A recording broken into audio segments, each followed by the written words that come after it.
강한 것들을 부끄럽게 하시려 하시며 이렇게 말씀하고 있어요. 세상에 미련한 것들을 택하고 지혜 있는 자들을 부끄럽게 하시고 또 세상에 약한 것들을 택하사 강한 것들을 부끄럽게 하시는 하나님이시다 이 말씀이에요. 이 말씀 속에서 세상에 미련한 것들을 택했다는 것은 무엇인가 택했다는 거요. 무엇인가 많은 무리 속에서 많은 존재 속에서 뽑아냈다는 것입니다. 그래서 그거를 선택했다는 거예요. 다시 말씀드리면 하나님께서 특별한 목적을 위하여 선택했다 이 말씀이에요. 누구를요? 미련한 자들. 누굴요? 지혜가 없다고 하는 어리석은 자들을 택했다, 뽑아냈다. 많은 무리 가운데 미련하다고 하는 자들을 뽑아내셨다는 것이요. 선택했다는 거죠. 그 자들을 하나님께서 택하셨다 이렇게 말씀하신 거죠. 그렇다면 기왕이면은 우리가 인간적으로 생각했을 적에 지혜롭고 또 뭔가 어떤 영적으로 탁월하고 이런 사람들을 택하셔야만이 하나님께서 당신의 일을 맡기가 쉽고 또 그런 사람들이 하나님의 목적대로 잘 쓰임받을 것 같지 않습니까? 그런데 하나님께서는 왜 하필 지혜롭다고 하는 자들을 놔두고 어리석다고 하는 자를 미련한 자를 택하셨을까요? 거기에 이유가 있는 것 같습니다. 그런 어떤 이유냐면 이런 것들 그러니까 미련하고 영리하고 지혜롭고 어리석고 이런 것들은 단순히 외적인 것들이요. 그렇잖아요. 잘생기고 어떤 계급을 가졌느냐 어떤 지위했느냐 어떤 명예가 있느냐 이런 것들은 단지 외적인 것들이에요. 그런데 이 외적인 것들은 세상적인 것들은 아주 일시적이고 무의미하다는 의미입니다. 여기서 하나님께서 세상에 미련한 것들을 택했다 하는 것, 또 지혜 있는 자들을 부끄럽게 하시고 또 세상에 약한 것들을 택했다, 강한 것들을 택했다. 이런 것은 아주 일시적인 거라는 것입니다. 무엇을 택했든 간에 이거는 일시적인 것이고 구원을 얻는 데는 무의미하다는 것입니다. 할렐루야. 그렇지 않습니까? 아무리 사람이 미련하다 할지라도 또 지혜롭다 할지라도 또 강하다 할지라도 혹은 약한다 할지라도 그것이 구원과는 연관이 없어요. 구원과는 어떤 의미가 없습니다. 그렇잖아요. 그래서 고린도전서 1장 28절에 보면은 이런 말씀이 있습니다. 하나님께서 세상에 천한 것들과 멸시받는 것들과 또 없는 것들을 택하사 있는 것들을 폐하려 하시나니 이렇게 말씀해요. 하나님께서 택한 것은 천한 것이나 멸시받는 것들이나 어느 계급에 상관없이 사회 신분에 관계없이 하나님의 선택에 적용될 수 있다 이 말씀이에요. 어떤 계급을 가졌을지라도 그 사람 신분이 어떤 신분이라고 할지라도 모든 것들은 다 하나님의 선택에 적용될 수 있다는 것입니다. 하나님께서 선택하느냐 그렇지 않느냐 하는 것이 모두가 다 하나님의 주권적인 그것에 달렸다 이렇게 우리는 볼 수 있습니다. 그러려면 이유가 있을까요? 하나님께서 미련한 자들이고 어떤 계급을 가지고 어떤 신분을 가졌는가 이것이 하나님께서 선택할 수 있는 적용의 대상이 될 수 있는가요? 그렇죠. 세상에서 아무리 유용하고 또 월등해 보일지라도 하나님 앞에서는 아무것도 아니지 않습니까? 그것으로 아무리 자랑할지라도 인간의 힘으로는 구원에 이르지 못한다 하는 것이 오늘 본문의 핵심인 것입니다.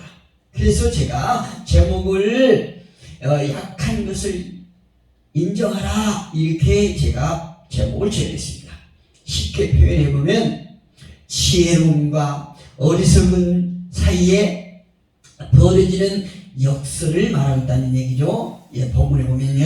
본문 10절에 봅니다. 그러므로 내가 그리스도를 위하여 약한 것들과 능욕과 궁핍과 박해와 공고를 기뻐하느니 이는 내가 약한 그때에 강함이라. 할렐루야.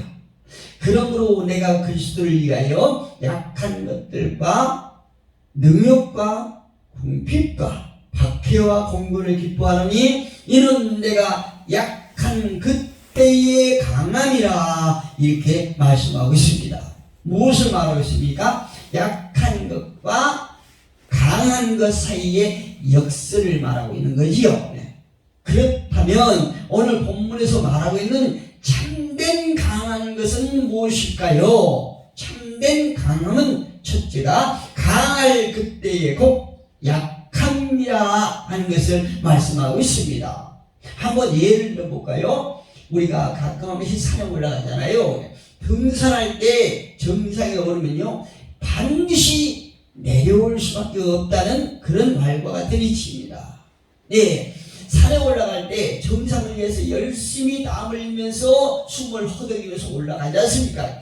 정상에 올라가면 참 기분이 아주 상쾌하고 무엇인가 성취감을 이뤘다는 것에 대해서 굉장히 멈췄습니다. 그런데 우리가 그 마음에 아주 흡족하고 만족하고 어떤 기쁨을 누린다 할지라도 그곳에서 우리가 영원히 있을 수는 없지 않습니까? 반드시 내려가야 돼요.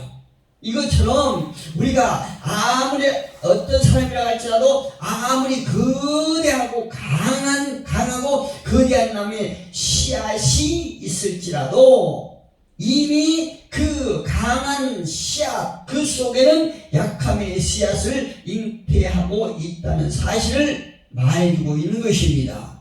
인간 역사에도 마찬가지예요. 우리가 잘 아시다시피 출애굽 당시 바로는 어땠습니까? 얼마나 강했습니까? 바로 하면 정말 이 온 세상을 그냥 호통칠 수 있는 그런 어마무시한 권력을 가졌던 사람이 바로예요.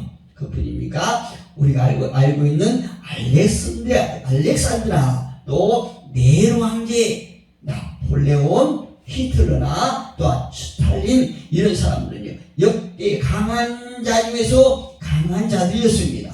그러나 그 역대 강했던 이런 많은 사람들의 결국은 어떻습니까? 그 사람들도 결국에는 약한 자가 되어서 죽고 말하지 않습니까? 이 세상에 이슬로 사라졌어요.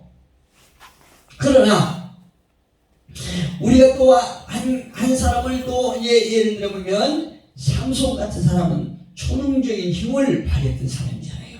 그가 나귀뼈, 아무 생명이 없고 힘이 없는 그 나귀뼈로 블레셋 사람들 1000명을 그냥 죽일 정도로 그렇게 힘이 강한 자였습니다.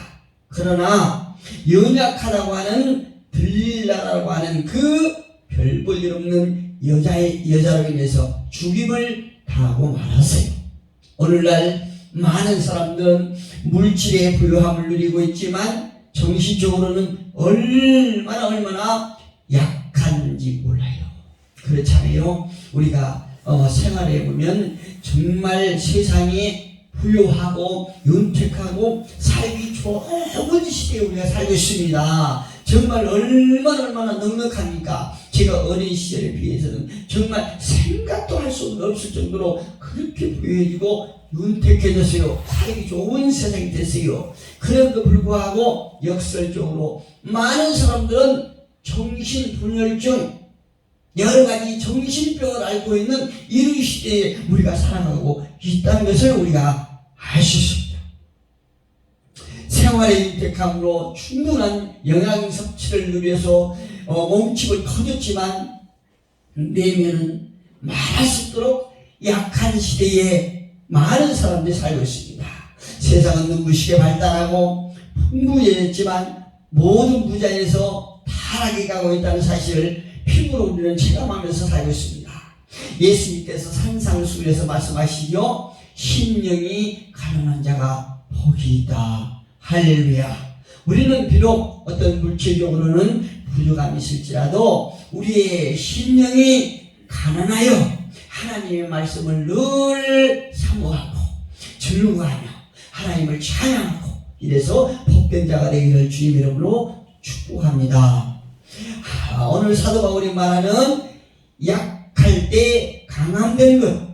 두 번째는 약할 그때가 바로 강한 것이다 라고 하는 사실을 우리가 교훈 삼을 수 있습니다.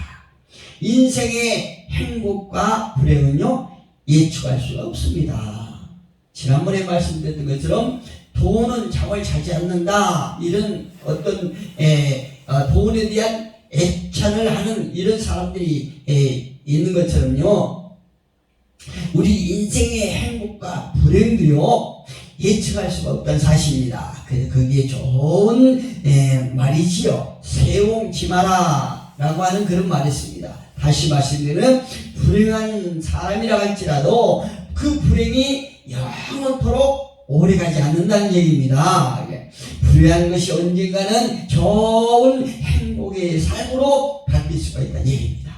오늘 본문 역시 뭐라고 봅니까? 사도 바울은 말하기를 약할 그때에 바로 강함이라 라고 이렇게 말하고 있지 않습니까?